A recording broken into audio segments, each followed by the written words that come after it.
നമ്മൾ ഈ അടുത്ത് എനിക്ക് സത്യത്തിൽ ഈ വേടൻ ആരാണെന്നൊന്നും അറിയില്ല. വേടനോ അങ്ങനെ ഒരു പേര് പോലും ഞാൻ കേട്ടിട്ടില്ലായിരുന്നു. അപ്പോൾ അങ്ങനെ ഇരുന്ന സമയത്താണല്ലോ വേടൻ്റെ ആ പ്രശ്നങ്ങളൊക്കെ അദ്ദേഹത്തിൻ്റെ പോലീസ് പിടിച്ച ആ പ്രശ്നമൊക്കെ വന്നു. അപ്പോഴും വേടൻ എന്ന് പറഞ്ഞെങ്കിൽ ഞാൻ ശ്രദ്ധിച്ചില്ല. അപ്പോൾ ഞാൻ കുറച്ച് ദിവസം കഴിഞ്ഞപ്പോൾ ഞാൻ അവിടെ പിള്ളേരോട് ചോദിച്ചു, മോളെ ആരാണ് ഈ വേടൻ? അപ്പോൾ പറഞ്ഞ അമ്മ ഇങ്ങനെ പാട്ട് പാടുന്ന ഒരു പയ്യനാണെന്ന് പറഞ്ഞു. അപ്പം ഞാനിങ്ങനെ നോക്കിയപ്പോൾ യൂട്യൂബിൽ പെട്ടെന്ന് ഈ വേടൻ്റെ ഒരു പാട്ട് അങ്ങനെ വന്നു. അത് കണ്ടപ്പോൾ എനിക്കങ്ങ് ഭയങ്കരമായിട്ട് ഇഷ്ടമായി. അപ്പോൾ ആ പാട്ട് ഒരു കടലമ്മ കരഞ്ഞല്ലേ പെറ്റതെന്ന് പറഞ്ഞുള്ളൊരു പാട്ട്. അത് കേട്ടപ്പോൾ എനിക്കെന്തോ ഭയങ്കര ഇഷ്ടം. അപ്പോൾ അത് ഞാനതെടുത്ത് ബാക്കി പാട്ടുകളോട് അടിച്ചടിച്ച് നോക്കിയപ്പോൾ എല്ലാ പാട്ടും ഒന്നിനൊന്ന് മെച്ചം. നമ്മളെ പിടിച്ചിരുത്തുന്ന പാട്ടെന്ന് വേണമെങ്കിൽ പറയാം. ആ പയ്യൻ്റെ സംസാര രീതികളാകട്ടെ, മറ്റ് ബോഡി ലാംഗ്വേജുകൾ എല്ലാം നമുക്കങ്ങ് ഇഷ്ടപ്പെടും. അപ്പോൾ ഞാൻ സത്യത്തിൽ അങ്ങനെ സെർച്ച് ചെയ്ത് വേടൻ്റെ ഒരുപാട് അഭിമുഖങ്ങൾ കാണാൻ തുടങ്ങി. അങ്ങനെ സത്യത്തിൽ പറഞ്ഞാൽ ഞാനുണ്ടല്ലോ ഒരു വേടൻ ഫാനായി തന്നെ മാറിയെന്ന് തന്നെ പറയാം. ഇന്ന് വരെ എനിക്ക് പ്രത്യേകിച്ച് ഒരു പാട്ടുകാരോടോ അല്ലെങ്കിൽ മറ്റാരോടും പ്രത്യേക ഒരു ഇഷ്ടം, അല്ലെങ്കിൽ നമുക്ക് എല്ലാവരെയും മനസ്സിൽ കീഴടക്കുന്ന ഒരു പയ്യനാണ് ഈ വേടൻ കേട്ടോ. അപ്പോൾ ഈ വേടൻ ഒരുപാട് ദളിത് വിഭാഗത്തിൽ ജനിച്ച് വളർന്ന ഒരു പയ്യനാണ്.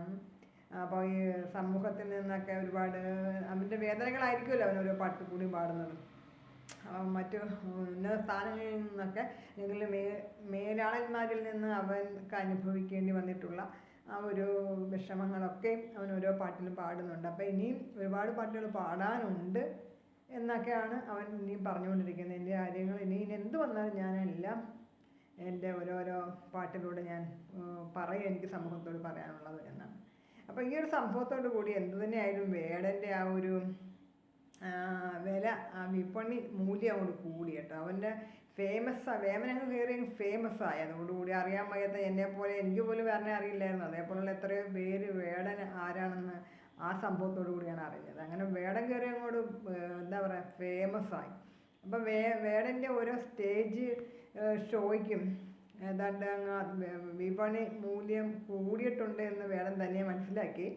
ഇപ്പോൾ വൻ ചാർജാണ് അദ്ദേഹം ഓരോ ഷോയ്ക്കും വാങ്ങിക്കുന്നത്. അതുകൊണ്ട് UK കൊണ്ടുപോകാനായിട്ട് ആരും അദ്ദേഹത്തെ സമീപിച്ചപ്പോൾ പറഞ്ഞു അത്രേ, എനിക്ക് 15 ലക്ഷം രൂപ ഒരു സ്റ്റേജിന് വേണം, പിന്നെ ടിക്കറ്റ് ചാർജ് മറ്റു ചിലവുകളൊക്കെ തന്നെങ്കിലും ഞാൻ വരുമെന്നുള്ളത്. അപ്പോൾ എനിക്ക് അതിൽ കൂടുതൽ പൈസ ഇവിടെ നമ്മുടെ നാട്ടിൽ കിട്ടുന്നുണ്ട്. അപ്പോൾ എനിക്ക് അതുപോലെ അവിടെയും തരണമെന്നാണ് പറയുന്നത്. അപ്പോൾ ഈ പയ്യൻ ഇന്ന് ഈ ഒരു നിലയിൽ എത്തിയിട്ടുണ്ടെങ്കിൽ തീർച്ചയായിട്ടും അത് ആ പയ്യൻ്റെ ആ ഒരു കഴിവും ആ ഒരു എളിമയും ഒക്കെ ആയിരിക്കാം അല്ലേ, പിന്നെ ആണ് എന്ന് യാതൊരു സംശയവുമില്ല.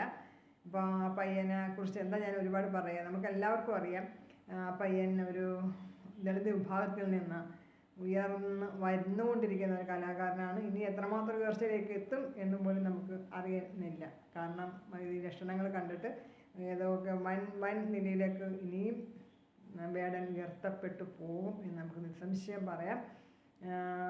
എന്തായാലും വേടന് നമ്മുടെ എല്ലാവിധ ആശംസ.